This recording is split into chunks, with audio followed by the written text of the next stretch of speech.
Hello, and yes, I am still in Sydney. For this video, I'm going to answer a few frequently asked questions that I've been getting in real life. Number one, what sort of places did you stay at? I actually stayed in a mixture of accommodation types. I think 40% were hostels, 30% at friends' houses, 20% couch surfing, and 10% at Airbnb places. Staying at friends' houses is awesome because you're with a local and they're your friend. Hostels are great as well because you get to meet a bunch of people from across the world and they're usually very social and they're willing to do stuff together. But every single couch surfing experience for me was super unique. You have to remember that these are people who are willing to just put people up for free.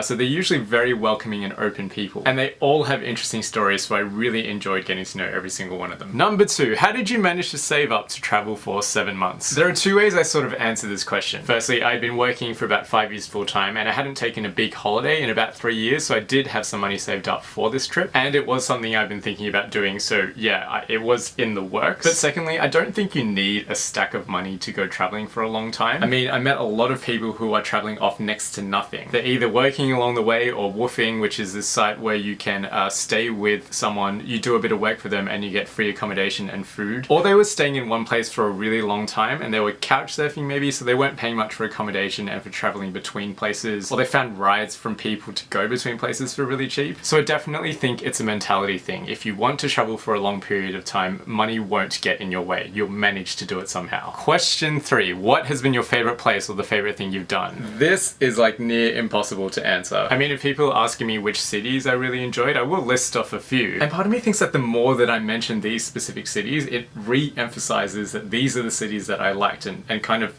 pushes everything else to the side. So I recently spent some time going through my diary, seeing all the things that I've done on this trip and created a list of, I guess, stories that I can share. So now if you ask me what has been my favorite thing this trip, I'm just going to get you to pick a number between 1 and 86 and I will tell you whatever story that number correlates to. And the fourth question I'm getting asked is, what are you going to do with your life now? I sort of feel like there's this expectation that after this trip I'm going to have this massive clarity on what my career path should be and what I should be doing in life. But I think in reality most of us don't have like this super clear career path that we're all following to the T. So what I'm actually doing is trying new things, so getting casual shifts in a couple of different industries. Beyond that, I don't really know yet, but I'm okay with that for now. But of course more travel is always on my mind, so we'll see how work fits in with all of that. Anyway, happy Mardi Gras to those of us in Sydney and I will catch you all in a week and a bit.